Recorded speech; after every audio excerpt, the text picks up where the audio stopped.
Ladies and gentlemen, welcome. It's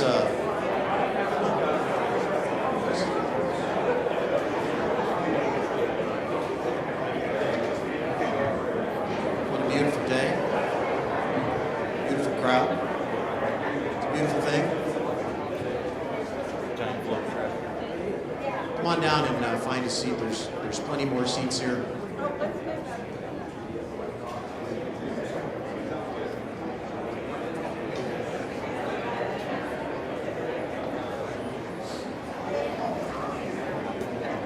Jerry, you can sit up front. Help yourselves, please. If you're in the cohort and you're going to be presenting today, we'd love to have you over there.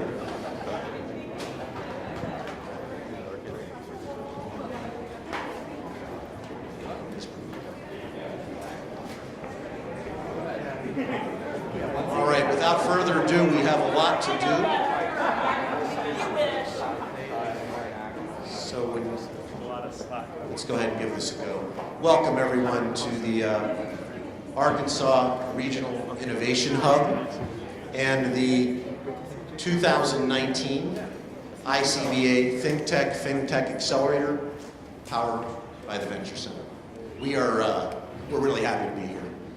And one of the things I'm really happy about, besides the fact that it's a great day, we've got some extraordinary folks here and a lot of people to hear from, and I think you're going to see some extraordinary presentations, is, you know, the Venture Center's middle name is collaboration.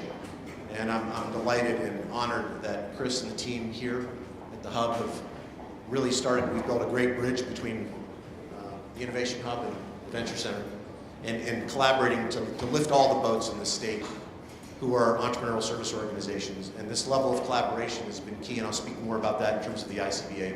But Chris, thank you for being such a gracious host and for having us here today. Appreciate you, man. Thank you. It is great to see you all in the building today. Wayne, I echo the thanks around the effort that you made and your team made to have collaboration between our organizations, because as we said when we first met, the way that we can really reach the potential of the folks here in the state is by working together. That's the only way we can reach full potential. So thank you. I want to thank you to you and your team, all the Venture Center staff members. Could you just raise your hand, because you all are awesome.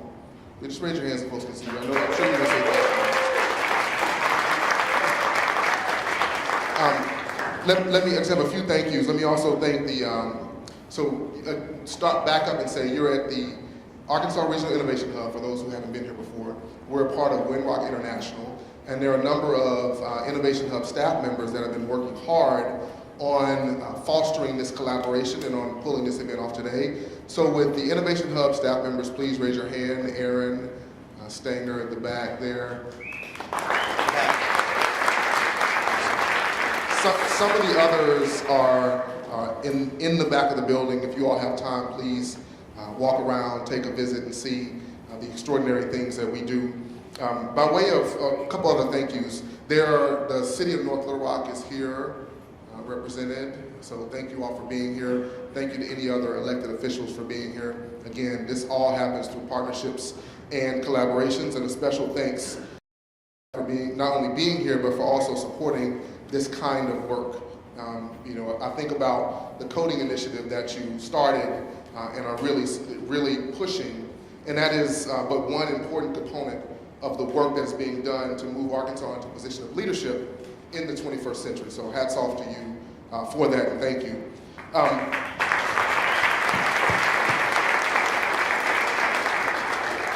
Wayne is going to tell me to stop talking in a second, so I'll be quick. For those who don't know, I'm a 7th generation Arkansan who was born and raised in Pine Bluff, to a God-fearing, Pine Bluff, to a God-fearing family that taught me everything they could. They taught me about hard work, and they exposed me to many things and gave me the privilege of access. I left and was blessed to earn 5 degrees, one of which was a PhD from MIT. I say all that to say because to say that the key difference was access. And when I think about the work that we're doing here at the Innovation Hub and the work that's happening here in Arkansas, I see us moving the needle on access. The work that you're doing at the Venture Center is providing access to resources, to skills, to tools. to technologies, and the work that we do at the Innovation Hub is doing the same thing. So I believe that tonight, this collaboration is about reaching our full potential and about moving us forward. And I'm reminded as I end by a quote from Peter Drucker. This quote speaks to the value of the partnership between organizations like the Venture Center and the Innovation Hub. His quote speaks to the importance of creative, value-adding products that are coming from tonight's teams. Hats off to you all. And his quote highlights the significance of the policy work that the governor and our elected officials are doing. And that quote is, and he insightfully said, "Innovation is the specific instrument of entrepreneurship, the act that endows resources with new capacity to create wealth." What we are witnessing tonight is entrepreneurship using the instrument of innovation to drive wealth creation. Thank you for being here. We'd love to see you again, and we'd also love to have you as members. The last thing I'll say is I'm gonna have to dash out because today is my oldest daughter's 10th birthday, and I'm taking her to dinner.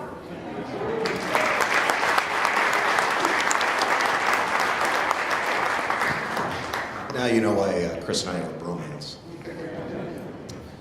So, most of you know the Venture Center. We are what's referred to as an entrepreneurial service organization. We're perched atop the Tech Park on Main Street over on the other side of the river. And our mission is built on three things: education, collaboration, and acceleration. Brian and this team of courageous entrepreneurs is going to tell you about acceleration today. I'll save that for him. I'm going to talk to you about education and collaboration a little bit. You know, our objective here is to collaborate and educate and help people who have ideas find a path to building successful businesses. And you know, we have this wonderful base of mentors. In fact, if you're a Venture Center mentor, I would appreciate if you raise your hand for me today. Look at you all. So having access, as Chris said, to these sorts of people and the wonderful access that we have in this state, and I'm always going to ask the governor to give consideration to changing us back to the land of opportunity. I know I tell you that all the time, but I do think that Arkansas very much is that. But collaboration is key. And you know, we set out a year ago, and Kevin and Tina and I sat down and started working on how we were going to bring the ICBA to Little Rock and to be part of our accelerator program at the Venture Center. We talked about how we were going to do this. And you know, it's not really an easy path. It wasn't well formed necessarily as we began. But as things began to formulate, we made the commitment, the state made the commitment to support this, and the ICBA made this commitment to support the economics behind this. What was remarkable and what has made this program so successful is the way they have put their shoulder behind this program. Kevin will give you the numbers, but I can tell you they're remarkable. The number of banks, the number of subject matter experts, the number of people that have come here to help these entrepreneurs with these extraordinary solutions shape, mold, and sculpt what they do. And I'm extremely grateful and thank you.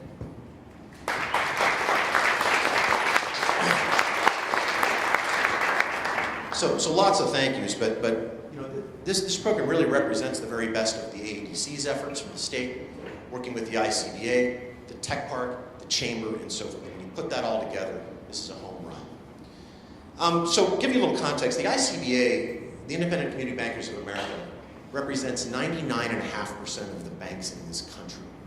They are your banks on Main Street. They have loaned money to your mother, your father, your grandfather. They've been through a Great Depression, likely a recession, probably 2 world wars. They're 80% important, you bet they are. And they are passionate people. And they gave us the mission, working with the ICBA, to come out here and help them resolve the challenges that high-tech solutions are creating for them. And how do we form that high-tech and that high-touch that they have together? Kevin's words. You know, they own the relationships on Main Street. They know you. But they're being challenged by the big banks, by technology.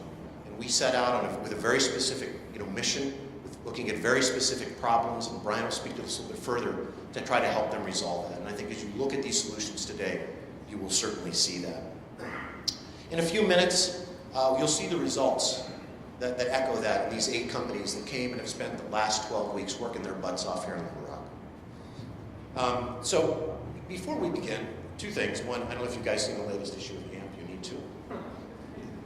And just for some reinforcement, it's a very interesting picture of us, but that's the cohort, right? So that's pretty cool. So we're grateful. We're grateful to Tyler and the group at AMP for featuring this extraordinary group. Let me give a few thanks here. Obviously, thank Chris once again for his opportunity to be here. I also want to thank, I want to thank Daniel, Jess, Mimi, who's in India, of course Ashley in Austin. I don't think I'm missing hope. Will all of you just stand up for just a half a minute?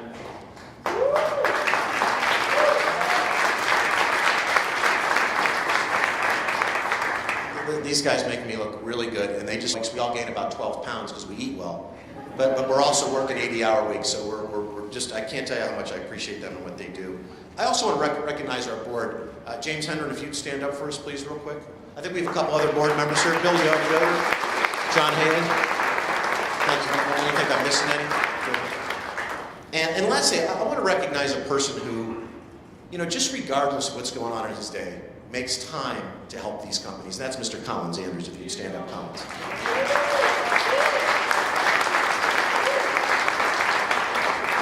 You know, Collins is our FIS executive in residence, and obviously works on the FIS program, but he has been so helpful to, you know, leveraging his relationships in those 1 or 2 degrees of separation. So we're grateful for that. And lastly, I'd like you all to stand. Let's give these guys a standing ovation for their courage as entrepreneurs to do what they do, please.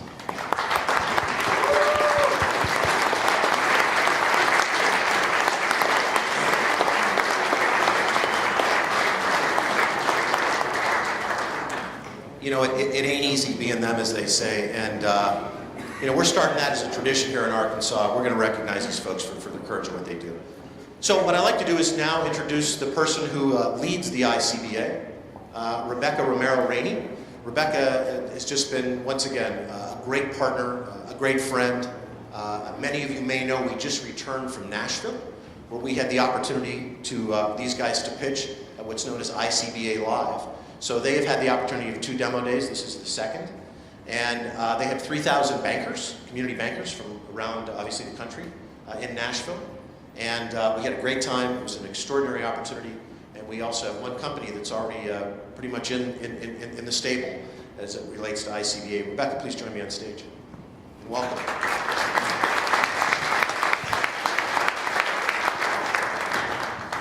Thank you. It's such an honor to be here today. The Independent Community Bankers of America is the exclusive voice of community banks in Washington, D.C. Why is that important?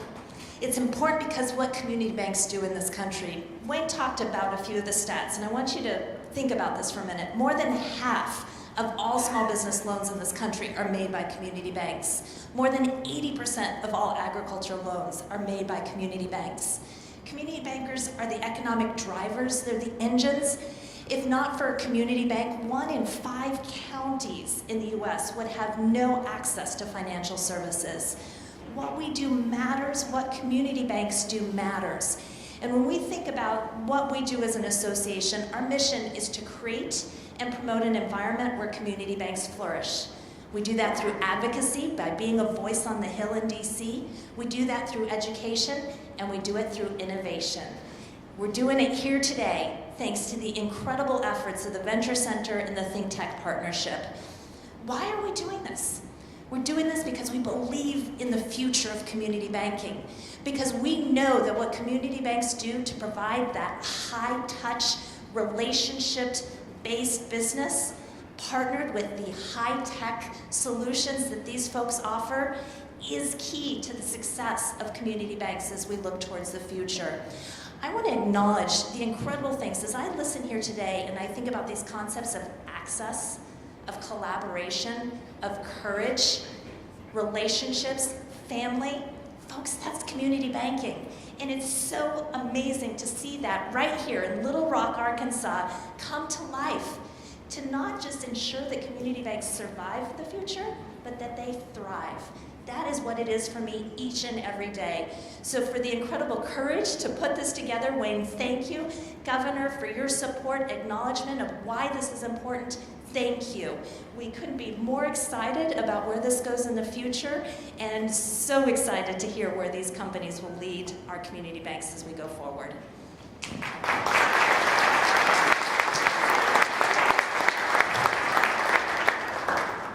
How long were you a community banker before you took your role? 20 years, there you go. A lot of long-term folks in community banking. That's pretty cool stuff. Next, I'd like to ask Jay Cheshire to come on up on stage with me. Jay is, as everybody knows, the president and CEO of the Little Rock Regional Chamber of Commerce. Jay is a personal friend. Christmas at his house this year. Thank you, Jay. And has also been a mentor to me. Has given great guidance, and more importantly, I think and the authorities in the state, the chamber has really helped to champion and find a path for these folks to find their way to the world. Thanks, Jay. Thanks for being here. Thanks, Wayne, and I'm going to be very quick because you want to hear these folks over here. Rebecca, Kevin, thank you so much for all that you've done, and the reality of this is, and it's in your name, it takes a community to do all of this. And so as we talk about all the folks that have been a part of this, and we look at, like my counterpart, John Owens over here at the North Little Rock Chamber of Commerce, a huge partner in what we're doing. We have with us the chairman of the Tech Park Board, Johnny Burgess, as well as another Tech Park Board member, CJ Duvall. I know there's probably others here. It takes a community to build community, but in that, it also takes a quarterback. And the guy that I'm getting ready to introduce has been that quarterback from day one. You know, when we sat down with the governor and we started talking about the possibility of this program and its addition to what we were already doing, the question normally comes from those that preside over these types of things of how much is it going to cost? And yet, in this case, the governor looked at Mike Preston and I and said, you know, we think this is the right thing to do and we want to drive that. Because the reality is, as Wayne keeps pushing for the land of opportunity, this governor understands that we're a natural.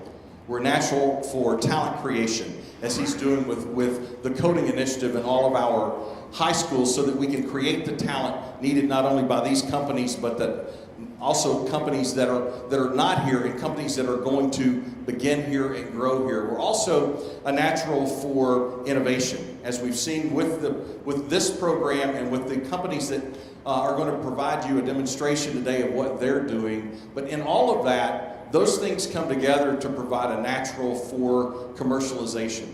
And the guy that's about ready to come up is the person who has led that. There's one thing to preside over things happening. There's another thing for someone to stand out front and lead in not only going to places that we've never been before, but doing it in ways that no one ever thought. Please welcome with me the great governor of the state of Arkansas, Mr. Asa Hutchinson.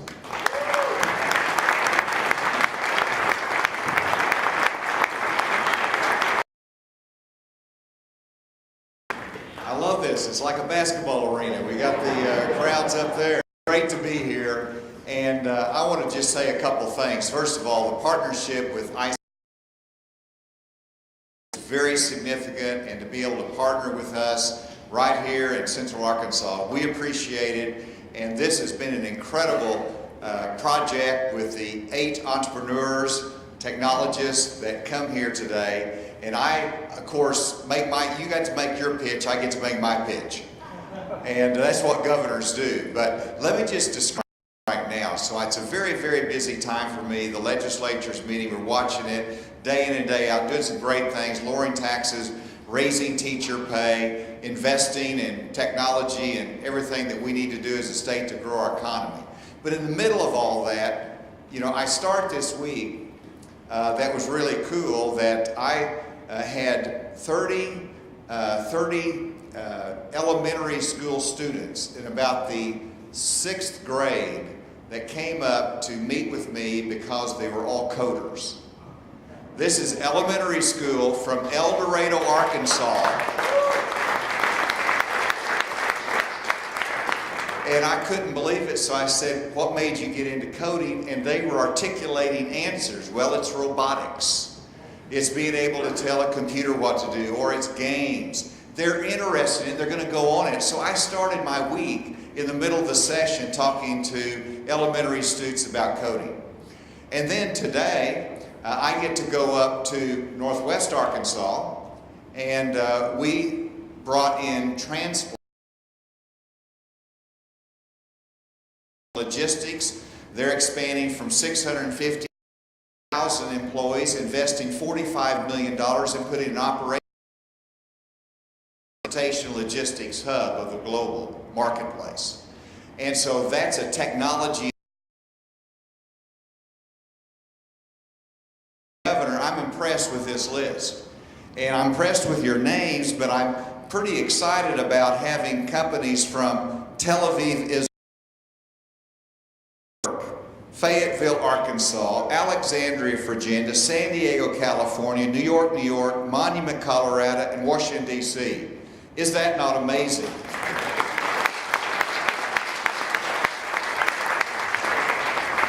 We like you here.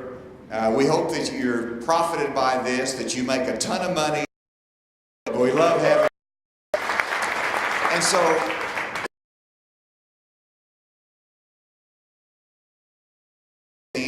speaking at a blockchain summit. And so, don't quiz me on it, but I know how important it is. And that's, as Jay said, I'm a cheerleader. I know how important it is fundamentally. And my goal as governor is to bring education to bear in technology, in computer science, in all the fields that are needed, and then to lead that effort opportunities. And so we want to be a technology center. And so we have funded this accelerator program and helped with partners like ICBA. And we have others that we want to grow our technology center here in this state. So I want to leave you with a question as we leave. You tell me what more we can do. What more can we do? We've invested in accelerator programs. We're investing in the funding side of it, trying to make that work. We're doing the education component. We're investing in cybersecurity where that is applicable and available to our students as well. We're doing blockchain center of excellence. So we're trying to do these things. What more can we do? Because we want to be that hub of excellence for technology companies that see Arkansas as on the map, as investing and leading the way in technology growth in our society. So thank you for letting me be a part of it. I look forward to these companies. I want to introduce my Chief of Staff, Allison Williams, who's we go to the community bankers to borrow money so we can invest. Listen, thank you all for being here and for your part.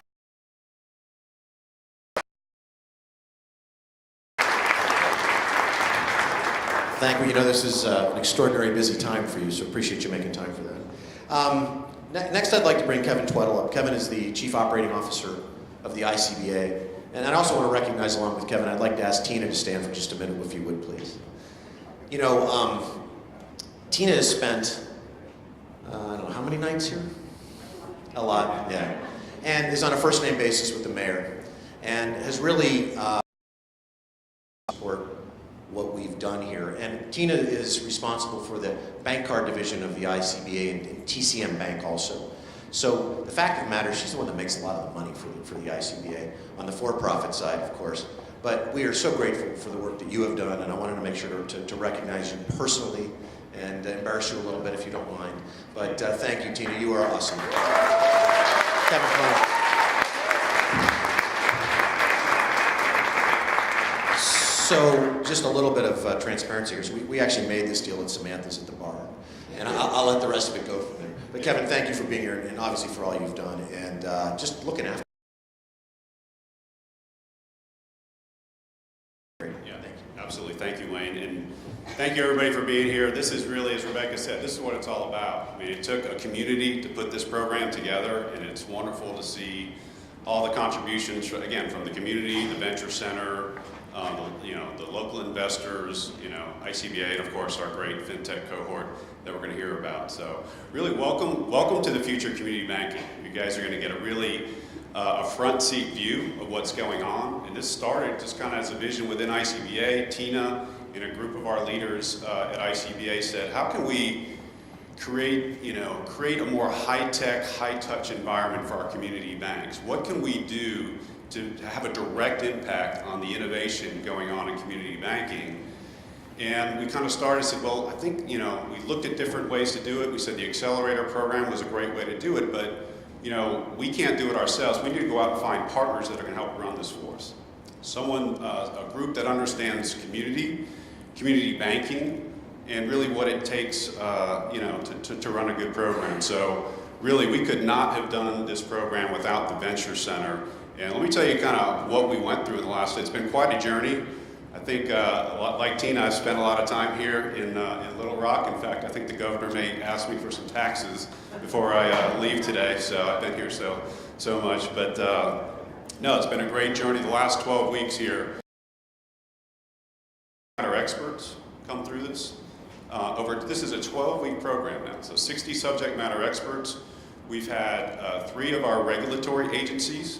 That's unique to any accelerator program in banking. I think we're the only program that's really brought the regulators to the table there.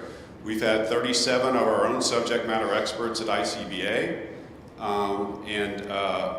Again, we've had, most importantly, we've had 41 bankers representing 28 banks.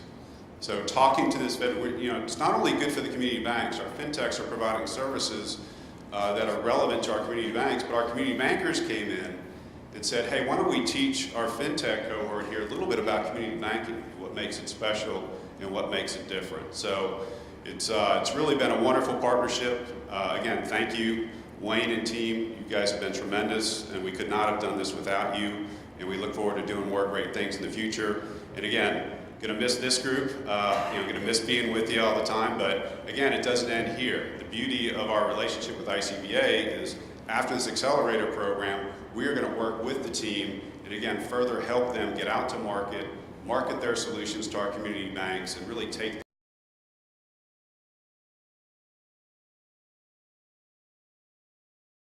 today, but I'm most excited about what you will become. So thank you all for what you've done.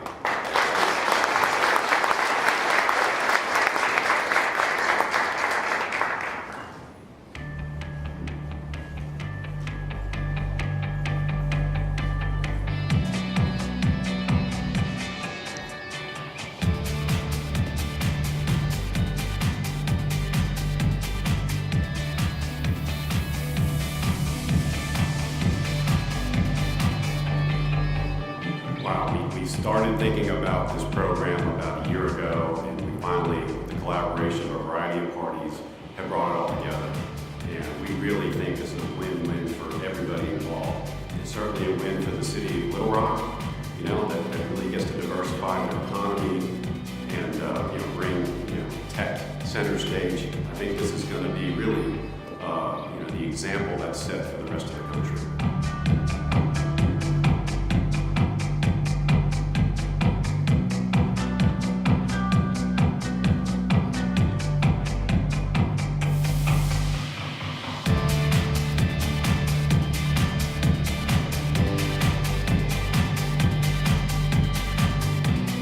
Exactly the kind of competitive edge that our community banks around the country need.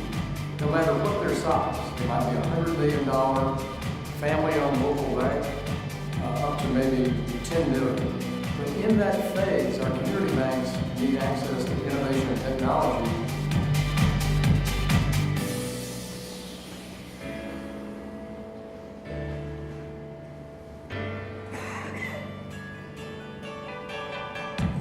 The opportunity to have access to 40 very high level of collaboration. And as we look to these solutions, look to make sure that the unique opportunities facing our institutions are answered and the partnerships are formed as we move forward. We're delighted that they've chosen us to produce this program. I think that over the next 12 weeks, we'll create some remarkable solutions to genuine problems that folks in community banking are facing, help them close this digital divide, and leverage the great relationships and trust that they have with their communities. If I was an entrepreneur, which of course I am, I would love to have a chance to participate in this program and build my fintech. This is such an exciting day for the independent community bankers of America and community banks across the country as they're innovating to serve their customers, to serve their communities. It's so exciting to be here in Little Rock at the Venture Center.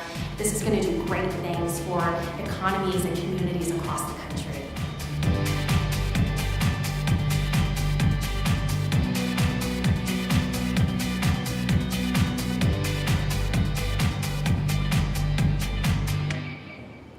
That music is available for your workout. It's on CDs at the counter over there. Well, y'all ready to see some fintechs? Brian, come on up here. So this is what it's all about. Ladies and gentlemen, Brian Bauer, Managing Director of the FinTech program. Thank you. Thanks, Wayne. Thank you. Tough acts to follow. I'm really excited to be here. Thank you all for being here. Thank you, Governor. Thank you, Kevin, Tina, Rebecca. Fantastic. I know that I'm the only one standing between you and these demos right now. So just a few remarks here on the program. First of all, it's been a really long 12 weeks, right? As any of these entrepreneurs will tell you, we put them through a lot over the last 12 weeks. 3-4 days a week, meetings all day long, meeting with bankers, meeting with other subject matter experts that were brought in by ICBA and mentors that we provide as well. We've really been running these guys hard and gals hard, and I think for them it's bittersweet as well, right? Because this marks the end of the accelerator itself, but as Kevin mentioned, it's really just the beginning of our relationship with these companies, the beginning of their relationship with the ICBA, and the beginning of their relationships with each other, which is just as important. So the companies you'll hear from in just a moment, these are not startups, right? These are early stage fintech companies. They have fantastic founding entrepreneurs that have brought these companies into the market. Many of them they all have actual products. Many of them have real paying customers today.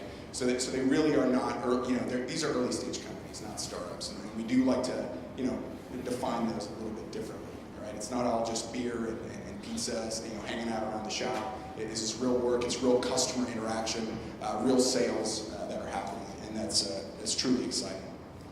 I'm very privileged, really, to work with these folks over the last 12 weeks. This is a real privilege and an honor to be able to do this work, to work with them. Their commitment and dedication is really encouraging. Their passion, really excites us all and keeps us all on our toes. The passion that they bring to their own solutions and bringing their solutions into the market. So, I really thank these entrepreneurs, these founders. Thanks for working with me over the last 12 weeks. I know, you're going to miss me running around and miss Daniel running around to, harangue you into the next meeting with the bankers that we have in. But it's been a fantastic opportunity. And I also want to just take a moment and recognize my team.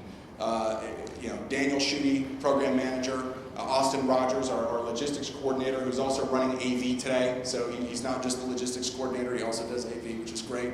You got to wear a lot of hats around here to get this stuff done. But really, I want to jump into these companies now. So Daniel's going to MC the event and introduce these companies. So are you ready, Daniel? I think we're ready. Okay. So without further delay, it's my pleasure to present to you the 2019 ThinkTech Accelerator portfolio companies.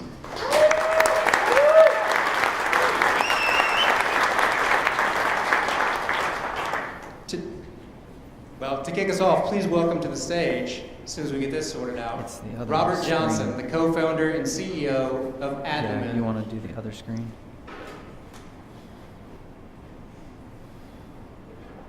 Nope. Other one.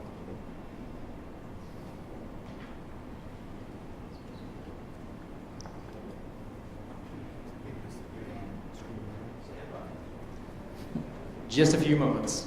Put it on another screen.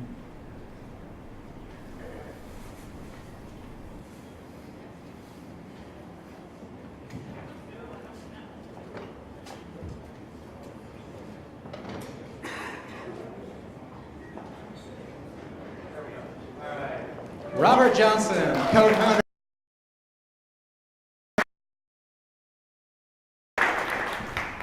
Good evening, everybody. My name is Robert Johnston. I represent Lumen today. We are a compliance and security cloud-native technology that assists financial institutions with meeting their regulatory compliance requirements, as well as achieving all their log management and security management complexities that they experience today.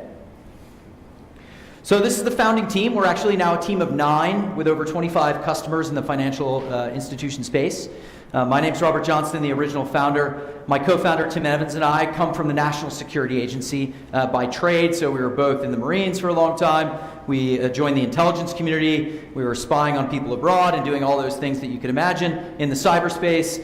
We left that space to really pioneer what would become an AI-powered security and compliance product that is very cost efficient, easy to use, and simple to integrate, specifically made and tailored for financial institutions. So the breach consequences of today. It's the oldest crime in history. Financial institutions have all the money, so people want to steal it.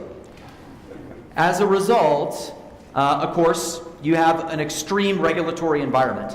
And so if I look at the financial industry today and I look across our portfolio of 25 independent customers and the customers that we meet inside of the marketplace today, they're really torn between a couple of different extremes, and it's a very complex environment for them to navigate.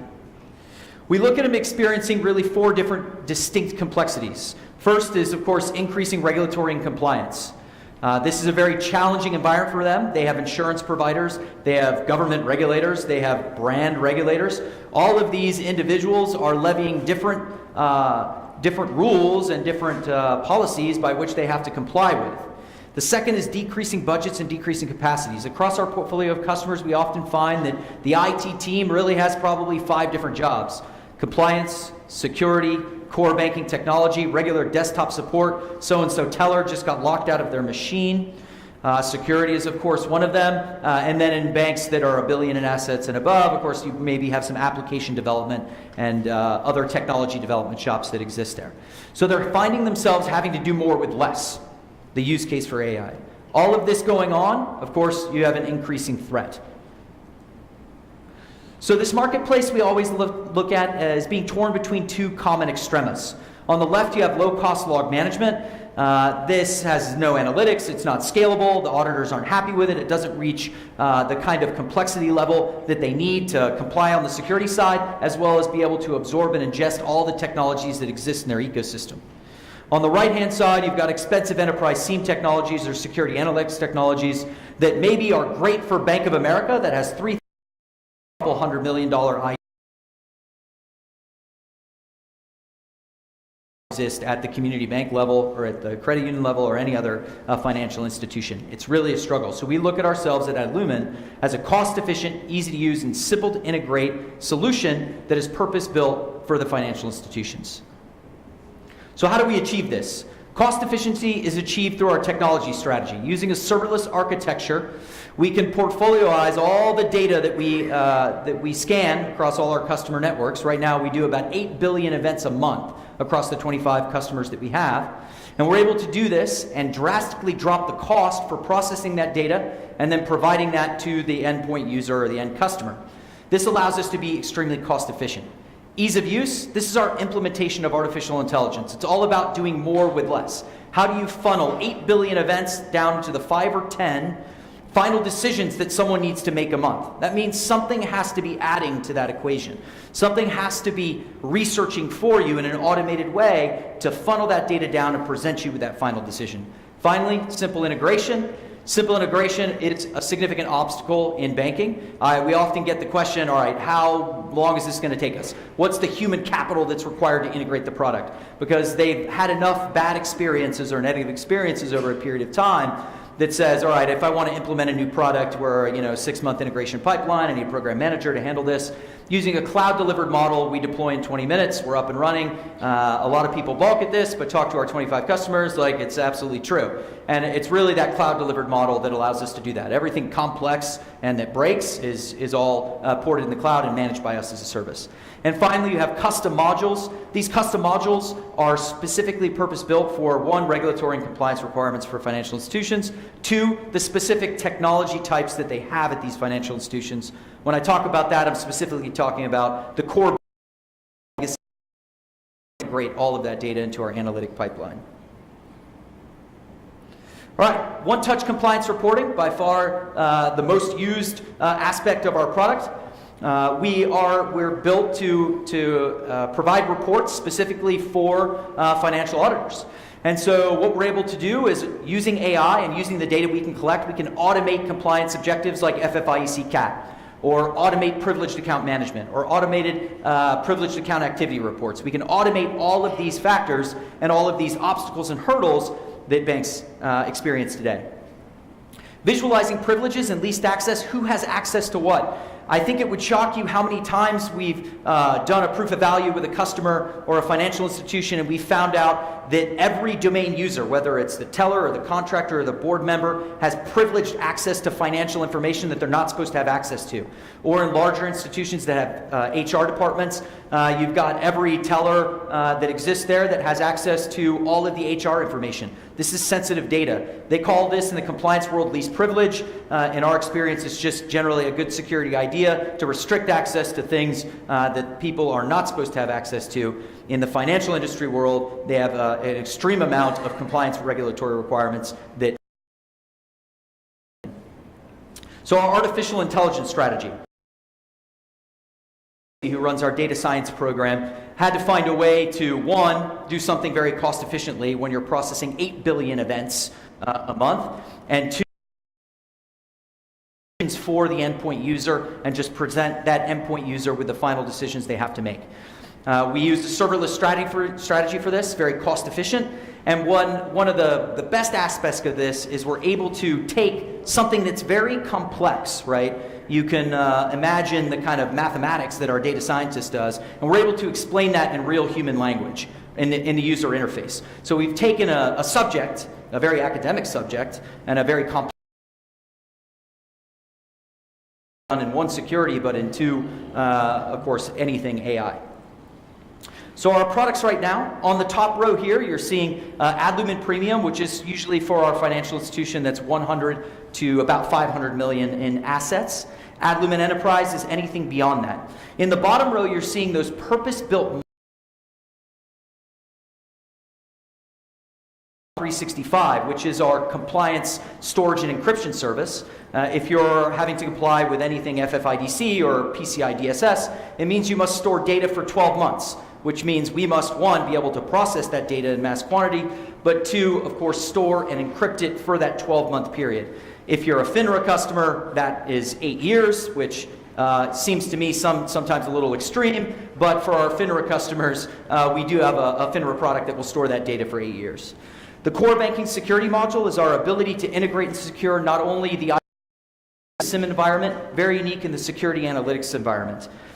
This is done through integrations with the core banking technologies. We've built software that rides on top of that. It will ingest transaction data, and then of course from that transaction data we can alert to anomalous financial transactions, and then in the same token you can pivot and find out what a teller accessed, what shares they accessed, systems they logged into, when they logged in, where they logged in, perspective, potentially why they conducted that action or activity. All right, so in conclusion, we are Lumen, security and compliance analytics product for the financial sector and banking. We're cost efficient, easy to use, and simple to integrate. Thank you, and have a pleasant night.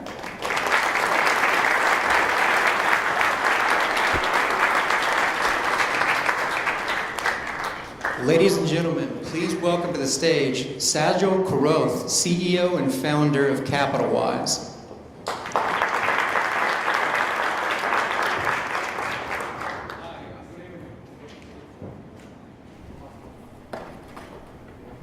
Mike is Wise. We are a technology platform based in New York that is helping banks to better engage with their consumers using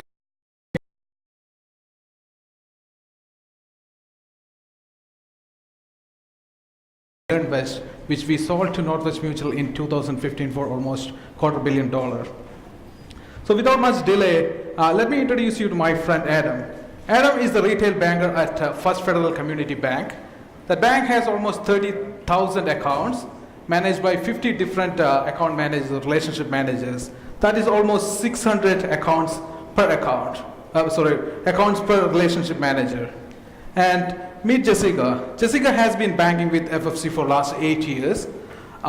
She uses FFC as her primary bank, and her family has been banking with FFC for last 25 years.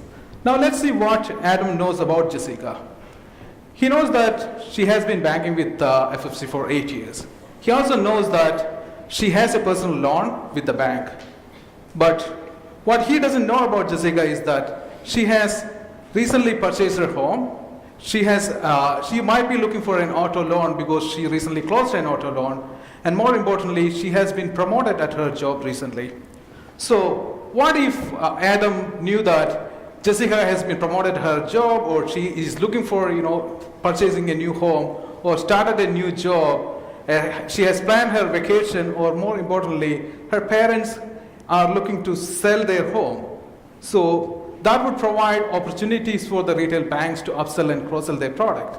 So at CapitalWise, we are bringing the high-touch interaction that community banks and retail banks already have with the high-tech solution to automate the marketing and also helping banks to upsell and cross-sell their product. So we have this, as you can see in the central, the CapitalWise AI engine that can detect events, what is changing with the consumer's personal and financial. Also recommend products and goals based on that changes. And what more we have is a cash flow prediction that would help these consumers to say how much extra money they would have to save towards a goal or save towards a specific product. And we measure their performance, financial performance, by gauging towards their prior group and say how financially they are doing using our Monte Carlo simulation model. So why does all this matters? Because consumers are not actually walking into the bank's branches as it used to be. And they feel that it's intimidating and inconvenient to talk about their finance. They're turning to third-party fintech apps and products for planning their financial life. So think of a bank that begin to engage their consumers on their financial wellness by understanding their needs, recommending the products that would fit into their needs, and helping them to achieve those goals. So these consumers would start to feel that banks are not just a place to store their money, but a true partner in their financial journey.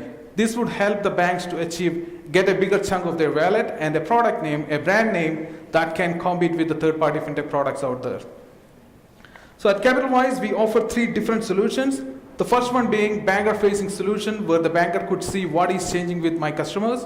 We are extending the same model, that is financial behavior analysis and event detection model, to the consumer-facing side, and other goals and solutions to the consumer-facing side through, let's say, mobile or. We are bringing third-party products, fintech products, to the bank can upsell and cross-sell other products, with the bank. So without much delay, let me quickly take you through our dashboard that I was talking about. This is banker might want to take a look for the day. Customers. With the banks on data, we are showing who are the customers that have bought a new home recently. And on financial events, we can source around 20 different events here. And we would say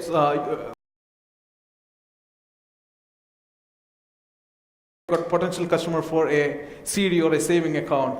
And what more, we also show them, the banker, why we think there was an event. We actually point to the data source and why we think that there was a real event happen. On our insights, when we dig into one specific customer, we show the banker, this might be a tool a banker might want to use when a customer walking to a bank's branch. We can show them what are the relevant events that might have happened to this customer recently, what are the product owned by the customer, what is the transaction behavior, which is more important because we are showing how the consumer is interacting with the primary bank compared to the other banks outside there.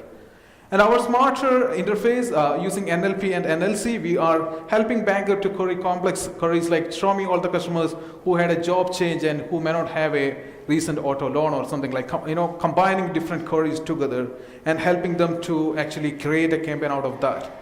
And through this program, what we have achieved is our product was mostly designed for tier 1 banks, but by interacting with these community banks that we met during the 12-week period, we realized that that product may not be a direct fit for a community bank. So we made the integration simple that the banker can directly upload the financial files to our platform and get the results, the insights out of our system within 5 minutes.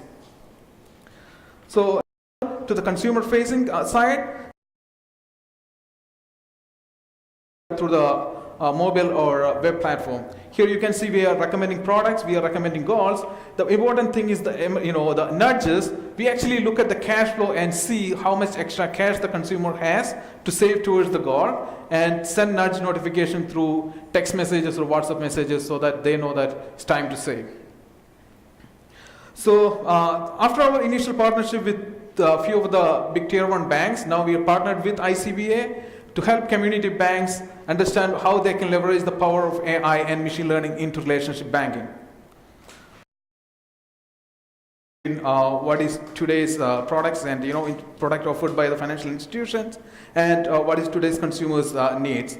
As you can see, we have our advisory board, which consists of head of data science from Bank National in Canada. Suresh Kumar used to be he's the ex-CIO of BNY Mellon, and Mark Curran is a serial entrepreneur based in New York. So at this point, we are looking for more both intellectual and financial partnerships. So if any one of you are interested in learning more about what we are building at CapitalWise, please come and talk to me after the session. Thank you.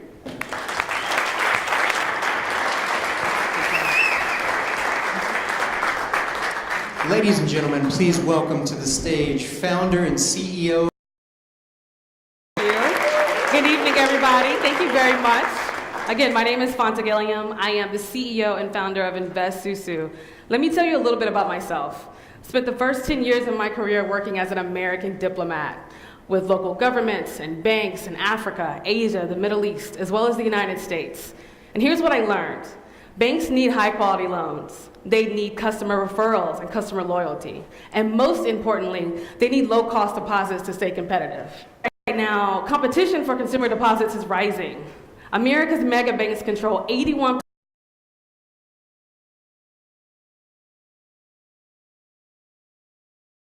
of all U.S. deposits. And so if community banks are the backbone of the U.S. economy for small businesses, for low-income communities, how can we help them be more competitive? We offer a solution.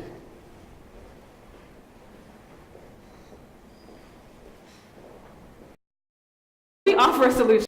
Social banking account for customers and a smart customer acquisition. SouSou helps people save, build strong credit, and invest with peers at their local community bank. Deposits cultivate lending opportunities as an alternative financing solution.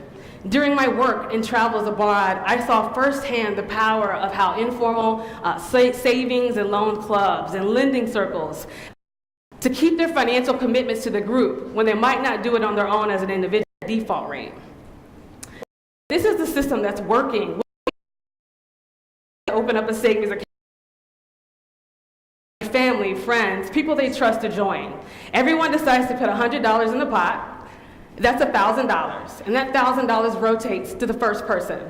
The next month, they put in another $100. That's $1,000. That rotates to the next person. And that continues until everyone who's had a chance to pull out $1,000 if they put in $1,000. Now, pressure to incentivize, but we've taken the best fintech. We have 8 borrow. We have a be accessed on your mobile phone or computer, so that people don't have to lend to each other these deposits to de-risk loans to people in the group. Now, I'm going to walk you through the process really quickly so that you can really understand. A person comes to SouSou and they deposit into an account.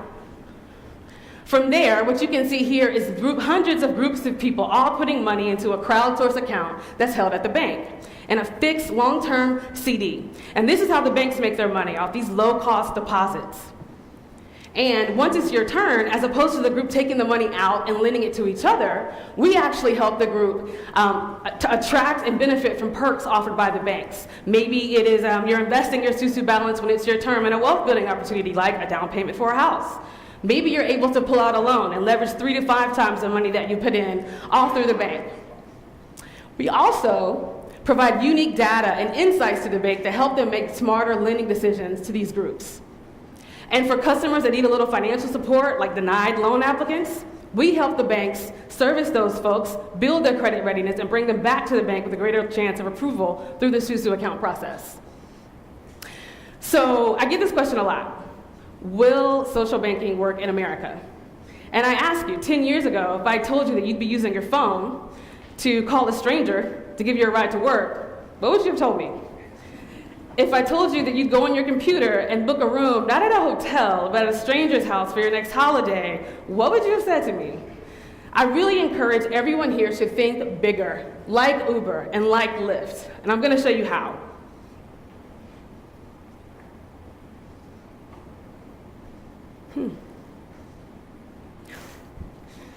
I'm going to show you how in just a second.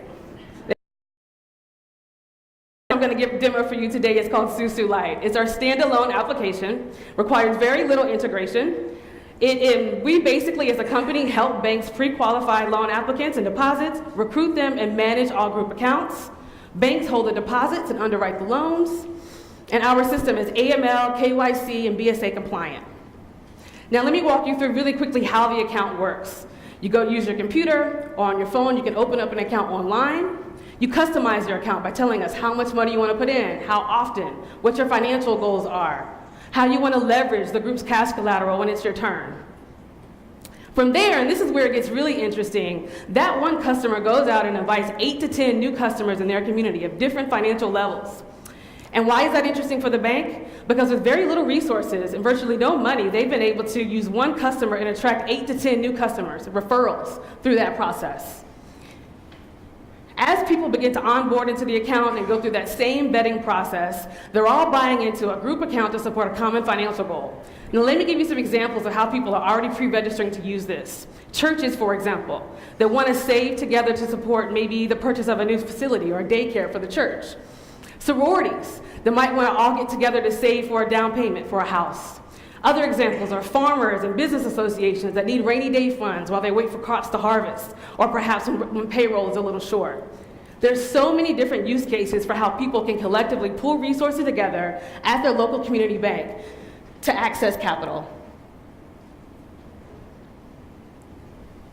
My battery, oh, there we go, perfect. So now let me talk to you about how you can leverage your SouSou balance when it's your turn. And in the informal model, people basically lend from themselves. In this model, you can leverage your individual cash collateral to support the financial goal when that CD matures. For example, some folks might want to use that cash collateral to support a down payment for a mortgage. Others might want to apply for a loan, maybe partially secured or unsecured from the bank. Others might want to invest in a wealth building opportunity if you're smart, such as insurance, or retirement, or a high-yield CD deposit offered by the bank. Now, from the banker experience, the bank has access to a back-end dashboard where you can manage your SouSou groups real time. You can see how many people are in your group, what their balances are, what their financial goals are. You can upload and download loan documents and information. Interesting, especially for smaller banks that don't have large staff to manage large groups of people. Through this platform, you can see who's in these accounts, where they're from, what their credit readiness is. There's a lot of really interesting social media and networking capability in the app. So you can text, SMS internally, you can like or dislike information, you can share information. Bank staff can communicate with customers, and customers can communicate with bank staff. And then lastly, and this is really interesting because most banks are denying 80% of loan applicants. They tell these people no and they go home and they feel awful. We're helping banks improve that customer experience by offering an alternative financing solution. So as opposed to saying you're not ready for the loan right now, we offer them to open up a SouSou account instead. We help them save, build their credit readiness, and then we can bring them back to the banks with a greater chance of approval. We can also provide individualized credit building tips for that customer to accelerate. Incredible traction today. Voted Sustainability and Innovation Business of the Year for the District by the District of Columbia, and we are so incredibly excited to be supported by the ICBA and the Venture Center. Now, if you are interested in opening up a SouSou account for your organization, your church, or your club, or maybe you're a banker and you want to earn CRA credit by offering SouSou to your customers, I encourage you to contact me after this demo today. I'd love to hear from you. Thank you.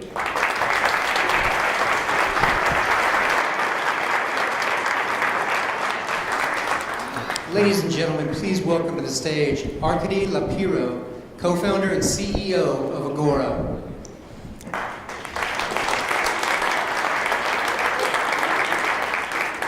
Hi everyone, thank you for being here, all of you. So I'm Arkady and co-founder of Agora. We're a New York-based company. I'm in the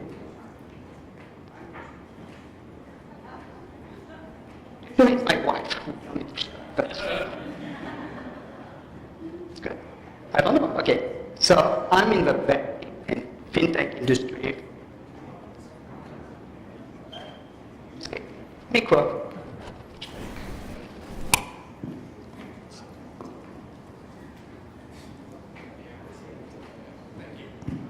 Thank you.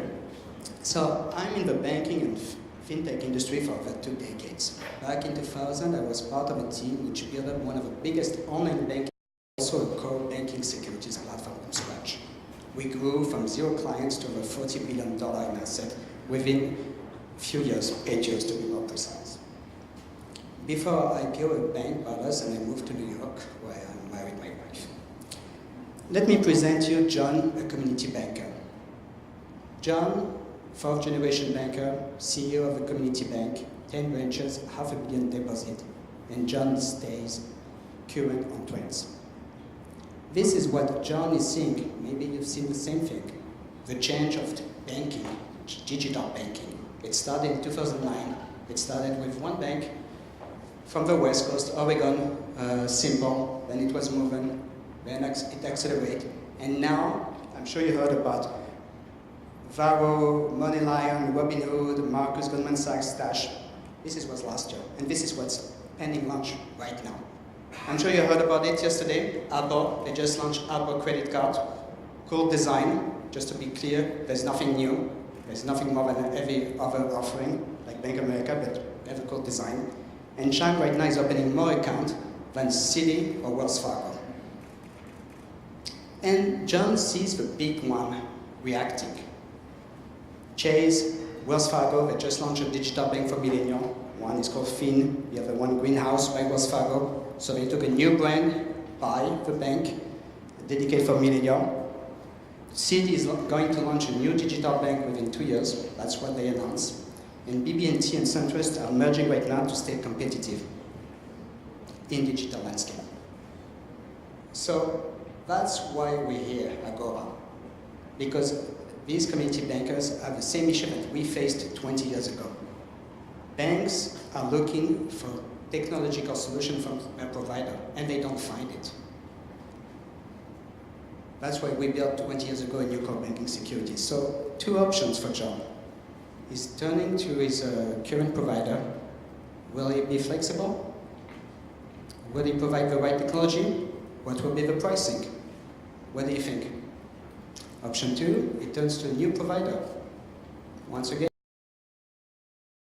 everything is plug and play. Does John want to take the risk of changing a core provider? It's worse than a divorce. And what a pain! Really, it's not just a pain by the project. It's a pain in the change for the clients. John attended Nashville. We had a great meeting last week with John. He found us. We are a digital hub over his core. Basically, we're telling him, you should keep your core, don't change. We're here, on top of your core, over your core. We have already 150,000 end users on our platform. We're happy, we're excited to be part of the ICBA Venture Center program, and we're also part of the MasterCard program. So MasterCard is a worldwide fintech program, they choose us. Our platform is totally customizable, latest technology, built for community banks, and without changing the core. That's the most important thing. You have to see us as a Lego box. Banking can be easy if you have the right platform. Banking is easy with us. There's a core. Okay, it's black, you got the ID. On top of that, you have a complete platform with all the features that you can look for to compete with the real world of today. You can have an onboarding tool, electronic wallet, shared account, card control, transaction, risk management, etc., etc. We have built everything. He can pick the services he needs. He knows his client, he knows his roadmap, he knows what he needs, he pick and we plug. Option 2, he can use our pre-built use cases. We bundle some of our features to build use cases that he can implement on a plug-and-play mode. Or John can build a new bank. So this is one of our use cases. The one parenting that we launched last week in Nashville, it's like, as you see, it's a Lego box. We took some of the features, we bundled them, and they can plug it. And I'm going to show you a demo how it looks like in real life. Option 2, it's like a use case we're building right now for a community bank. It's freelancer contractors. They want a special, dedicated offering for them. Once again, Lego box, we bundle, we deliver. Option 3, it's not sexy, but this is what I did for 20 years ago for big insurance, not with an app, but with a website. It's for older people. They need to have access to an account. They need to be controlled and monitored.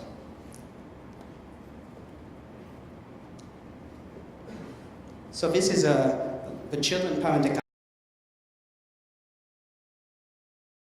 It's a sub-account. You put the information. Real time, the child is receiving an email. You can download our app with all the user experience, card controls, blocking online, change the thresholds. You can add any debit card of the child. Everything is in real time. Of course, the child wants to go to a movie theater, so he can ask money to his parent by saying, "Daddy, I want $20. I'm going to the movie theater. Please, if not, I'm going to call mommy." The father or the mother will receive a text message or a call or WhatsApp, whatever. The bank. They have access to all the information, the request. They click top up.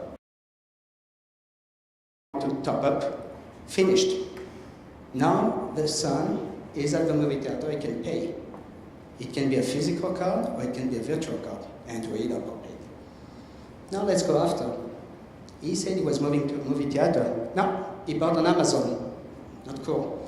The parent can block online payment in 2 seconds, real time. They can block ATM. They can change the thresholds, withdrawal, maximum amount, everything at the fingertip. Once again, life banking can be easy with our platform. This product, once again, one of our use case, easy marketing. Prescribers are the parents. It's not you selling the product to the client, to the child. The banks can increase the deposit and have revenue on the interchange fee. They can offer other product, and once again, fully white label, quick deployment. So why John is choosing us? Not because we're nice. We are nice. Our business model, low setup cost, variable fee, or we have an alternative solution because we're looking ourselves as partners of community banks. We can come, we are your partner in the long term. We can share revenue. And we're your partner on the future. That's not common for a fintech. We have a great team. So with my 2 partners, 2 co-founders, William and Frederic, we are staff in France, 46 experts, mostly guys. We are right now deploying people on the ground here in the US, and we're happy and honored to announce our first advisory board, Gary Teagno, the predecessor of Kevin. He just joined us as a board advisor. And I'm going to finish by this. What you say, Rebecca, last week was truly amazing because we're talking from the art, from the community bank, which is the cornerstone of this country. They have to be bold in innovation, leadership, and in life. And I'm based in New York for 10 years. I'm coming from the banking world too, and I know that one thing with bankers, everybody thinks that bankers, they don't have a heart. It's true, but not the community bankers. I'm not saying that to be nice, it's a fact. European bankers are not nice. Bankers from New York are not nice, and I'm from New York. But right now, today, with Goro, they can be bold innovators. Thank you. And we have more news to come in April, and I will be happy to share you, but in April.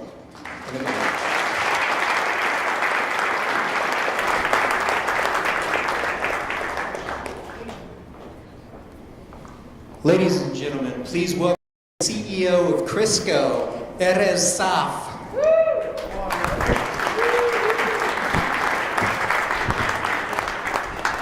I'm gonna wait a second to see if it works. It does. Okay. Wow. Hi, my name is Erez, and I'm the CEO and founder of Crisco. I came from Israel, a far, far country away, and I do have an commercial credit. Have to make it much easier, helpful, and make the customer's life easier and the bank life easier. And I'll show you how. Small and medium businesses are the backbone of America. But I don't need to tell you this one. You already know that. 99% of the companies there in the US are SMBs. Half of the employment in the US is done with small and medium businesses. Are created by SMBs. But 49% of them do not have any access to credit or claiming it's the first and biggest hurdle to grow. 3 out of 4, or 75%, of companies applying to their own bank for a loan will get it denied on the form. And it's not because the bankers don't like them. They definitely do. The challenge is that the process is a very manual intensive process. It takes up to 21 days to underwrite, with costs ranging from $1,500 to $10,000. Now, just to get everybody on board, we're going to show what the process is. And the big problem is not that the bankers don't want to communicate with the customers or don't really know them. But if I'm a small business and I want to apply for a loan, then my banker tells me, go bring in profit and loss for the past 3 years, tax return, balance sheet, all my ledger. It takes 14 days for me to provide this information. Then another 7 days into the bank to take this data, make it digitalized, and spread it into Excel and the financial insights. In the end, we'll have an underwriter or committee to make a decision and to move forward. Crisco provides a different approach, a more digitalized approach that can streamline the data. We have one-click onboarding process where I'll show you a demo. A small medium business goes and applies for a loan, and he can finish the application in less than 60 seconds. In this scenario, he's applying for $1 million to buy agricultural equipment. Apparently, tractors are expensive in the US. They have customized solution to choose from, a customized question, but in the end, they have Crisco Connect button. This button asks him on the point of origination, please choose which accounting system do you use. He will be redirected to the accounting system where we connect directly to the ERP or the accounting system data. We will collect the invoices, payments, who are your customers, who are your vendors, profit and loss, balance sheet, all this financial data. We streamline it into the data. I need to wait 60 seconds to complete, so wait with me. Completed successfully. I was just too hairy. I'll talk slower next time. After we get the data, we have standardization model. We will take all the information from different accounting systems and different companies, make it seamless and make it the same for the banker. We'll take the deep accounting data, transform it to creditworthiness data. For example, DSO, Days Sales Outstanding. How much time it takes the business to collect money based on his invoices. We'll then run mathematical models on top of it, starting from linear regression and financial ratio, but also machine learning algorithm, creating a professional profile, behavioral financial profile. Sometimes it takes me too much time to say it. Behavioral financial profile, and we're comparing this profile to other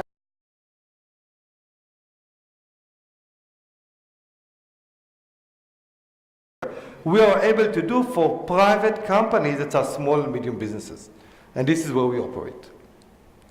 The result coming from a score, 300 to 850, showing the default of the company.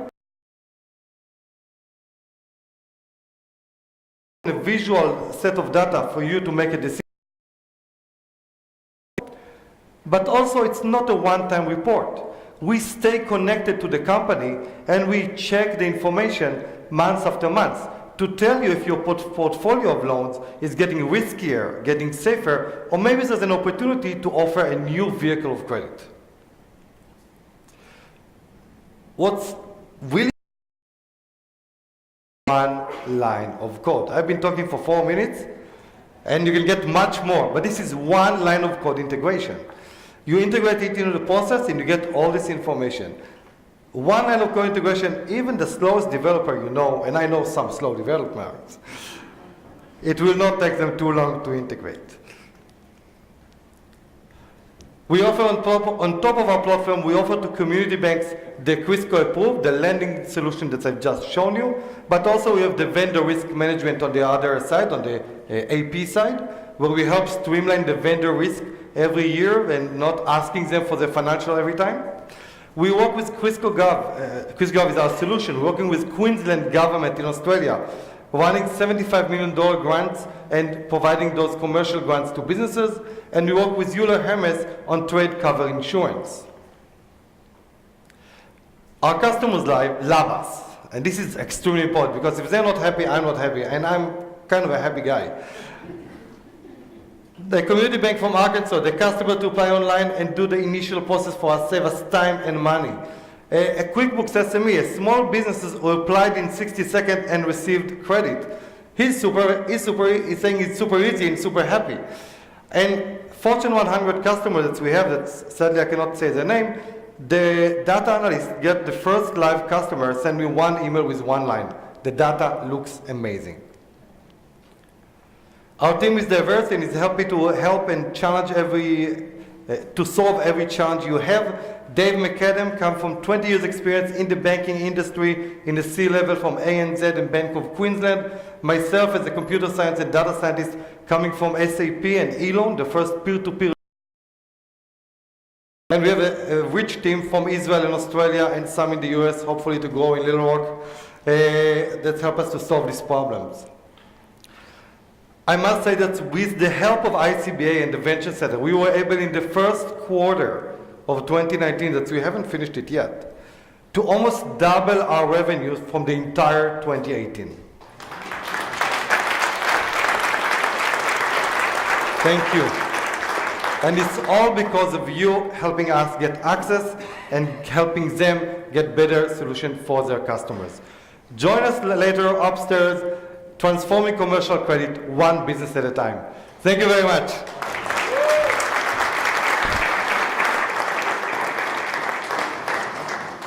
Killed it, bro. Presenting next, the CEO of MK Decision, Harai Khalsa.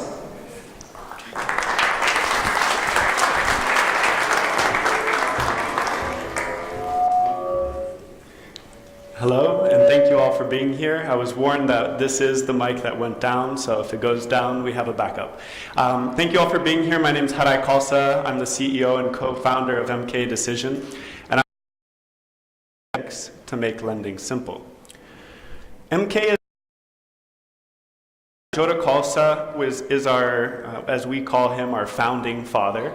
He is our father as well. And his background, he did his undergraduate in economics from Harvard University, later went on to do a PhD in both accounting and behavioral decision in MK Decision. Next up, our technology guru, brother and elder statesman.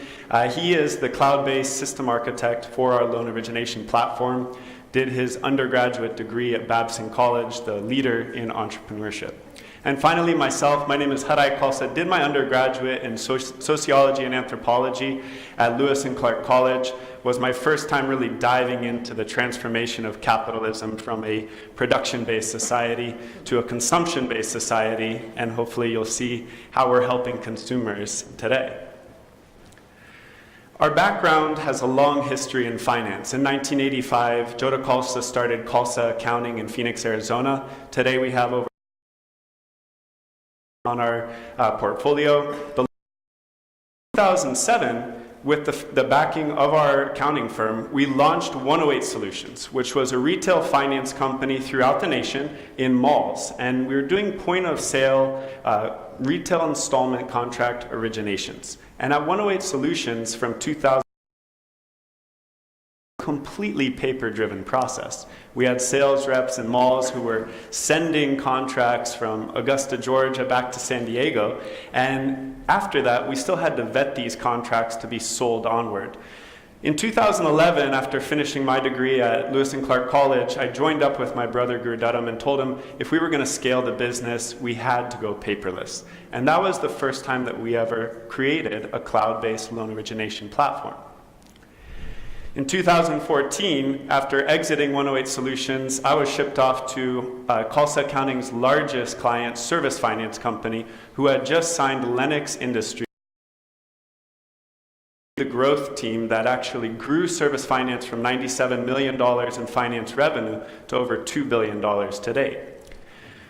When Service Finance was sold to a publicly traded company, our founders got together and we decided that we wanted to launch a fintech. And after surveying the landscape of financial technology, we realized that community banks are losing borrowers online. Community banks are losing borrowers online due to paper-intensive applications. They're also losing borrowers. All of these problems is we've built first.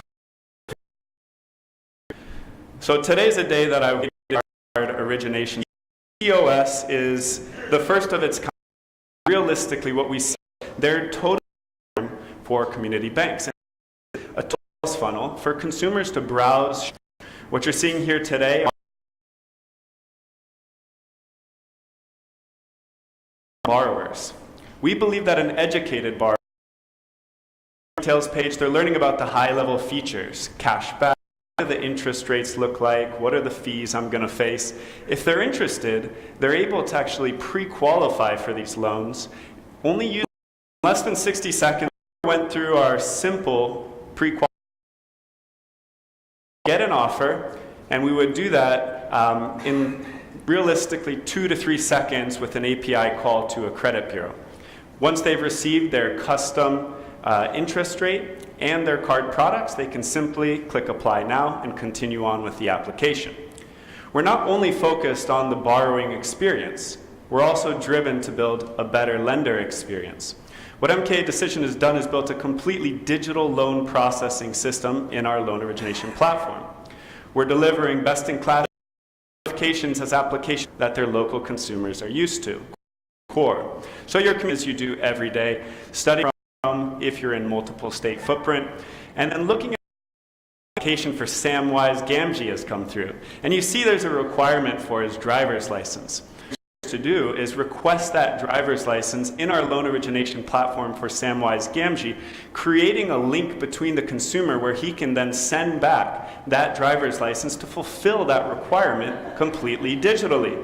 Once the underwriters looked at Samwise's mugshot, they can now verify specific know your customer points on that driver's license. Name, address, date of birth are all cleared. This underwriter now has the authorization after completing that requirement to approve this credit card and send it through to the core, who will then issue out the plastic. In 2018, MK Decision launched our credit card origination system with Axiom Bank out of Orlando, Florida. With only a 3-person staff, we processed over 6,000 credit applications in only 90 days. To start off 2019, we signed a nationwide home improvement lender, time investment company out of Wisconsin. They're doing retail installment contract and revolving lines of credit, producing over 3,000 applications per month. In the use case of time investment, we're doing an Experian integration, and we're also doing a LexisNexis integration. About a month ago, we announced our signing of the Bankers Bank of Wisconsin, a very kind referral from the lovely Tina Giorgio. And so Bankers Bank is one of these agent bank networks that serves taking our credit card origination system out to their 100 bank footprint, putting it on their website, and all of those applications are funneling into a Bankers Bank loan origination platform. We're integrating with TransUnion to do the underwriting, and finally FIS to drop off these files to the core. Our most recent signings are our most notable. We, about 2 weeks ago, announced our signing of ICBA Bank Card, as well as last Friday, TCM Bank. And it's so meaningful that we're presenting in front of ICBA. We'll be rolling out our credit card origination system this year to over 800 banks through this partnership, and over 900, including the ICBA referrals. We really thank you all for your time. It's very meaningful. Have a beautiful day.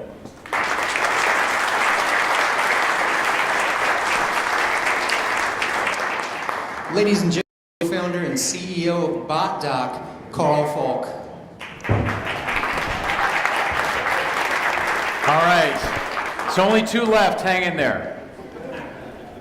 My name is Carl Falk. I'm the little feedback there. My name is Carl Falk. I'm the CEO and founder of Botdoc, and we've got Tracy, who is our Chief Revenue Officer back there. He's pulling off the demo today. Before Botdoc, I'm an Air Force Academy graduate, was a football alum from there. Was an Air Force officer, and post 9/11, I was tasked with expediting emerging technology out of the national labs to save lives in the field for the warfighter. So today, I'm with Botdoc. So what Botdoc is doing is we are transporting data and documents with end-to-end encryption. The novel part is we're doing it without PINs, passwords, logins, accounts, apps, or software that download. And furthermore, upon delivery, the encrypted container and all of its contents evaporate. So a lot of our clients call this the secure FedEx of data, because we're truly in the transportation business. Just like FedEx, we pick things up and drop them off. So before we get to Botdoc, to kind of set the stage, we all have a problem. Cybercrime, it's one of the greatest challenges we are facing as a global community today and into the future. It's not going away, and it's only getting worse. So what a lot of companies are doing is they're putting more and more emphasis around cybersecurity and cybercrime, which is exactly what they should be doing. And if you don't know the first thing about cybersecurity or what's going on, just know the US government exactly what it's like today and what the future of this space looks like. So, with all of this new emphasis, companies are putting more and more layers of security around everything. Their people, their processes, and their technology, which is exactly what they should be doing. Except all of this security comes at a cost. And the true cost is not financial. The true cost is convenience. We're actually making business harder to do. So we talk about it like a child seesaw. One side being security. Continue to increase security. We're driving down convenience. Now, a lot of companies realize this because if you drive away all your customers, you don't have any business. So, to increase convenience, they're decreasing security. It's a necessity, but it's unfortunate because it comes at a risk. And the risk is the consumer's data. So, we did this, actually by accident. We broke the seesaw. We've increased security at the highest levels available, while also increasing convenience. We're going to pull off a live demo for you. So, Wayne and Brian, if you guys can stand up. So they've graciously agreed to apply for a loan today. Husband and wife. So, this is a financial system. Could be an auto LOS, could be a mortgage LOS, could be banking onboarding, could be a lot of things. A specific subset of loans for Bobby and Brenda Beyer. And a lot of, oh my gosh, Botdoc built into it. So what that means is our API is bolted on this system, and what it's going to do is it's going to send them a text message.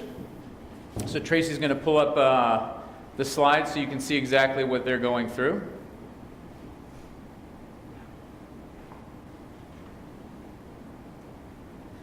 That's Tracy's family, by the way.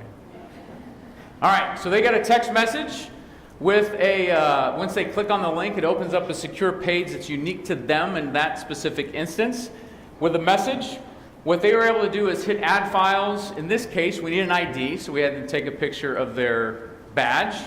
And they can select use camera. If they use something like Dropbox, like a lot of you use, a lot of your clients use, they can hit browse, add doc, and grab a 5, 6, 7, 800 megabyte PDF document from their phone.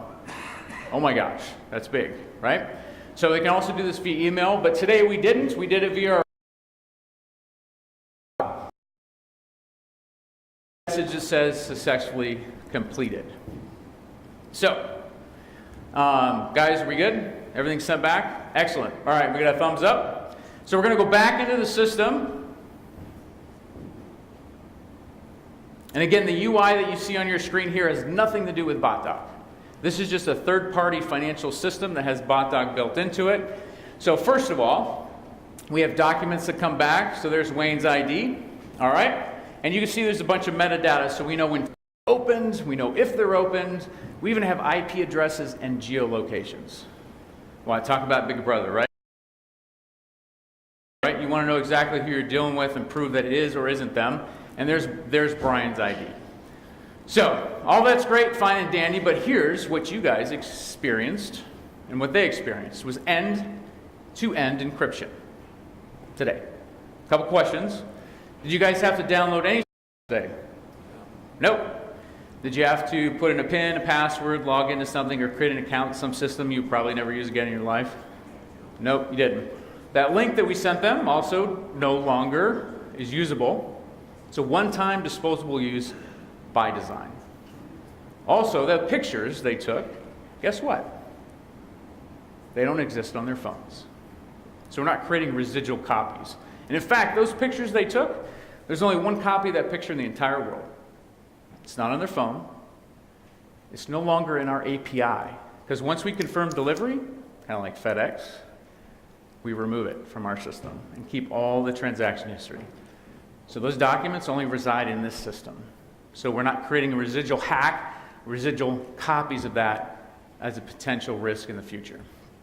So I was able to reach out and grab something from them and pull it back into one account. Didn't have to go into a central queue without imposing anything foreign on my customer, making it ridiculously easy for them. So Botdoc, we have Fortune 1000 companies building this API into their system, and it's allowing them to transport, listen to this, transport documents and data in and out of their systems without any, bless you, without anybody ever having to log into their system. It's a fundamental paradigm shift in the way of thinking. It's reducing the total number of logins and systems, which makes the environment more secure. It's reducing infrastructure costs. Transactions are closing quicker with less human touch points. So, if there's anything you remember today from what I said, I want you to remember this, because this is what's changing and this is what the future looks like. There is a difference between the term sending and sharing because of what we're doing. Some people think it's semantics, but it's really not. Sharing is two parties on the same system at the exact same time for the simultaneous exchange of data in real time. It's a true collaborative environment. And although that situation is neat,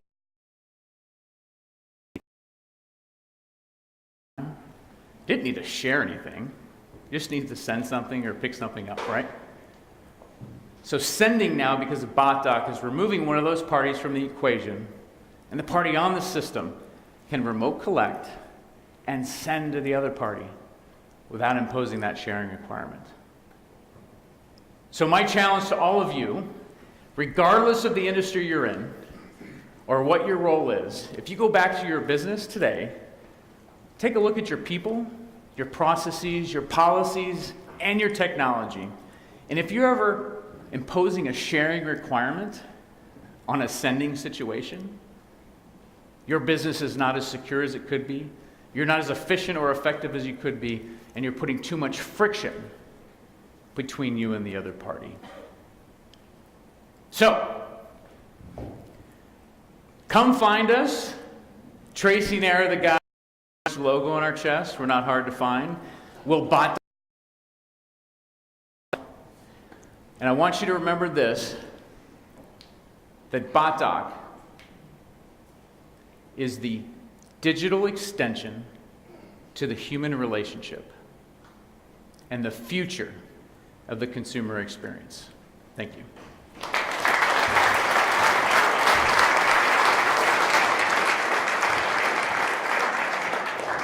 Ladies and gentlemen, please welcome the final member of our cohort by way of Fayetteville, Arkansas, the CEO and founder of Tesslar, Joe Earhart.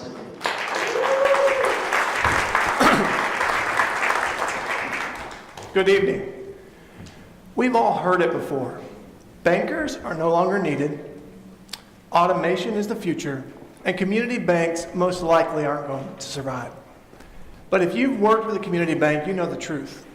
Community banks build strong relationships. They help small businesses grow, and at the end of the day, they help their customers. They've got shared drives, they've got paper, they've got different systems that don't communicate that they have to use over and over. This takes away from the customer experience.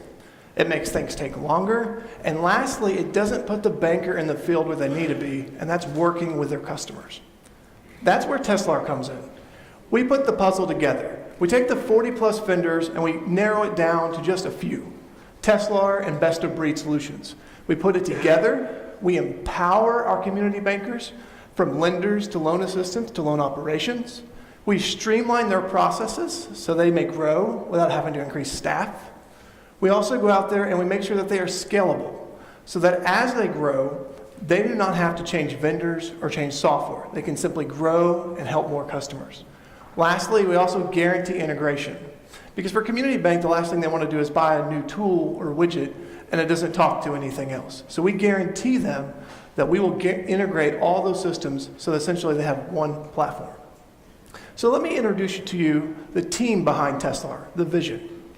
The people that are helping drive the vision of Tesslar. We have people like Camille Phillips on our board from Today's Bank here in Arkansas, driving in a multi-decade veteran in community banking.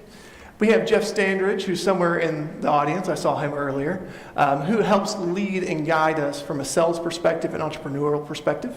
And we also have people like Mark Forbes from Jack Henry, CTO, who helps us, who's a many-year veteran in fintech, that are guiding and leading Tesslar and the vision and helping community banks. So let's look at what we're doing. If you've been a community banker, look at this slide and say, this slide looks a little disastrous. There's a lot of stuff on here. But this is actually what a community banker is dealing with every day. They've got Excel sheets, they've got folder shares, they've got access databases. They're doing all of this together to serve you, their customer. But their challenge is, this is taking them away and making things slower. There is a different solution though. They could be a Tesslar banker, we call them. The Tesslar banker has a single entry point for lending, deposits, treasury management to come into the bank and to work every day in one place. But at the same time, have best-of-breed of solutions, such as Banker's Dashboard, a partner of ours, their core system or their current image system, or other cohort members that we're integrating with Botdoc and Crisco. This is a Tesslar banker giving them a single platform to do their job every day so they can spend most of their time helping their customer, not trying to remember another login. So let's take a quick demo of Tesslar. Today, due to time constraints, I'm going to show you three things. I'm going to show you an empowered banker. I'm going to show you a streamlined process. And thirdly, I'm going to show you accountability inside a community bank. So first, the first thing we're going to look at here, this is Tesslar, is we're looking at a lender's portfolio. It may seem simple, but it's really hard in a lot of banks.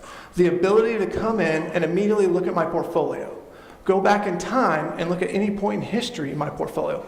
Or third, drill into my portfolio and understand things about my customers, such as what other accounts they have, who's on the account, where they live, exceptions, what documents are missing currently for this customer. Or lastly, instead of just looking at data, being actionable in the data as well. We call it forms or workflow, the ability of the banker to not only look at something, but also take action on it right there, empowering the banker not to wait on a report or IT. Secondly, let's take a look at streamlined processes. So what you're going to see here is two screens. These screens, the first one is a new loan that's coming in. This is kind of loan origination, you could say. And these are all the documents that we are expecting. The second screen we're going to look at is a current exception screen. This is every document that's outstanding in the bank.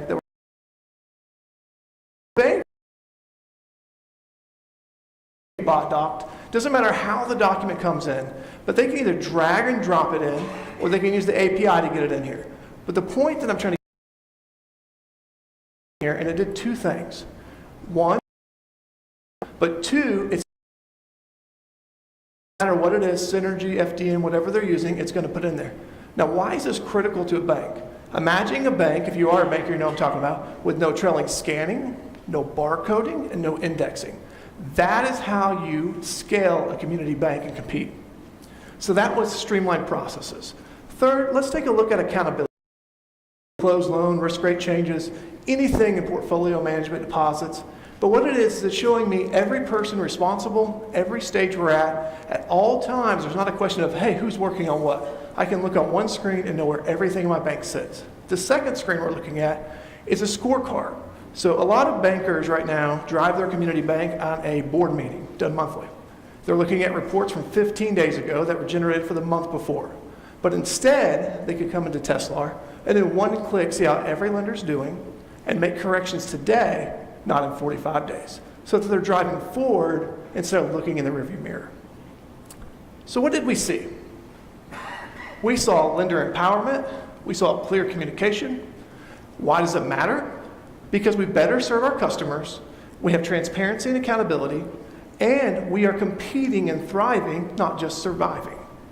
Now, as we talk about that, since we're in Arkansas, I decided to make all these Arkansas banks. But here are 3 Arkansas banks that this quarter in Q1 alone have started their journey with Tesslar. From Gateway at $73 million, to Malvern, to First National Bank of Paragould. And these are the things that they're looking at to drive their bank forward with Tesslar. But that's not all our banks in Arkansas. I don't even have them all on this slide. But these are some of our other ones. From Gateway that we mentioned earlier to Simmons. These banks are using Tesslar every day to drive their bank forward and to help their communities. So this, ladies and gentlemen, is the Tesslar banker. They are empowered, they are customer-centric, and they're an educator value add. But through the ICBA and with the help of the Venture Center, we realized one quick thing. We realized that we help our bankers tremendously every day in the branch, but not at the client's location, not on the road. So it was with the ICBA's guidance and the community bankers that stopped by that I'm proud to show you what we call Tesslar Mobile or Tesslar Go. Coming out this summer, actually will be beta tested by some Arkansas banks. Tesslar Go is the ability for the lender to have all the power of Tesslar in their hand, on their phone, including looking at my portfolio, working my matured loans, looking at past due loans, exceptions, or even working on my pipeline. But better yet, imagine that I'm sitting there with Presley containers at a coffee shop. I could look up Mr. Presley in a few seconds and realize, okay, here's Mr. Presley's phone numbers. I could tell him what his account balances are. I could tell him what services he's not using. He's not using cash management. I think that service would be helpful. And I can recommend it in one click and make sure somebody knows that he's looking for cash management. I could look at collateral. I could look at what documents are missing. Or lastly, I could look at notes like, Mr. Presley is a huge soccer fan. It'd be a nice conversation, just a place to put something. But it's taking the power of the bank and making it something the officer has in their pocket. Because the customers already have it in the pocket, but the bankers do not. So ladies and gentlemen, if you would like to just take a look at Tesslar Banker and see what it looks like, .com today and actually see a video on it and play around with it. So we are taking the banker and we're empowering them at the branch, the client's location, and on the road. That, ladies and gentlemen, is Tesslar. But before I go, I did add something to the slide, and I hope Wayne doesn't mind. I put Arkansas down at the bottom. It's really cool to me. When I started 3E a few years ago, we went to raise capital.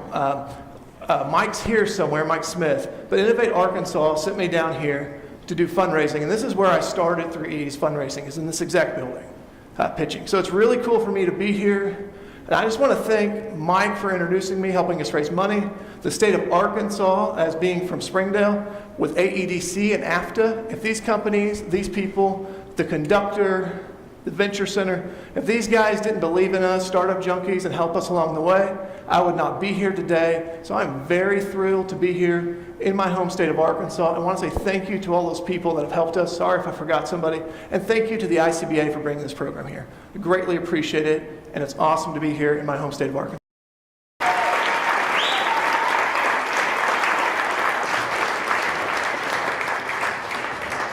Those are some great companies.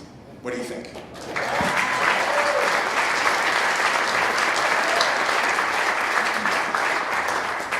So I promise we're just about 2 or 3 minutes from getting back to the beer and wine and the food.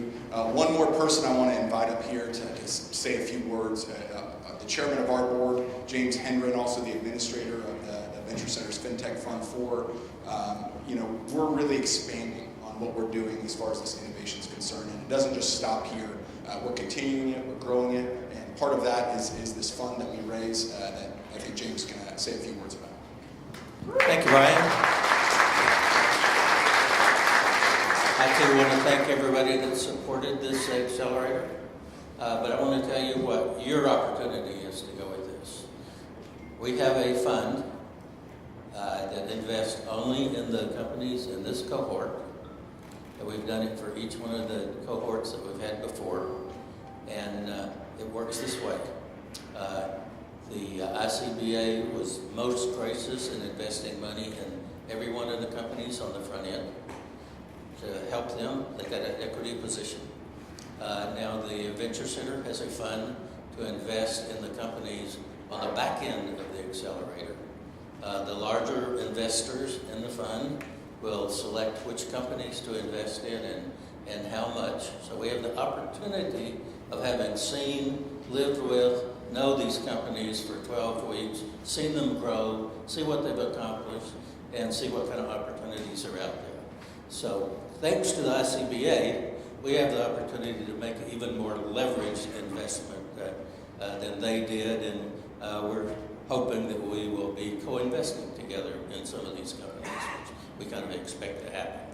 So this is an opportunity for you to have an investment in some companies that, as you can see, have significant to market.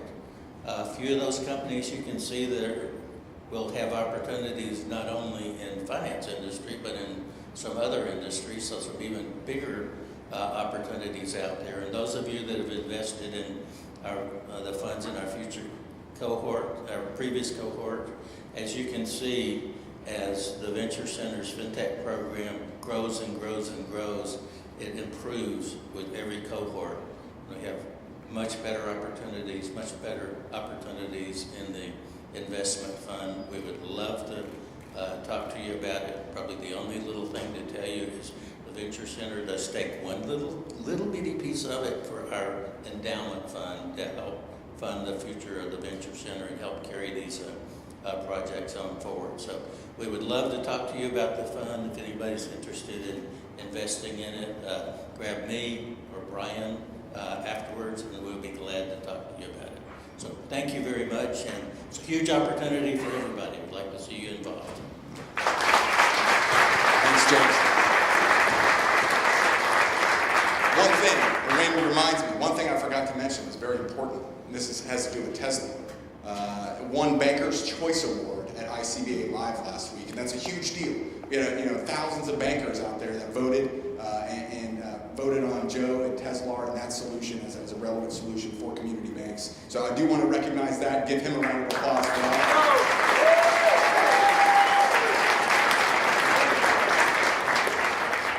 So if you've never been to one of our events, you might be wondering about the gong that's over here. So we do like to ring this gong to start the program. The governor rang it to start. I'm going to ask Rebecca to come up here and ring this out. I want the companies to come up as well. Come on, guys and gals. Let's get up here, and we'll officially ring this accelerator closed here at the end of demo day.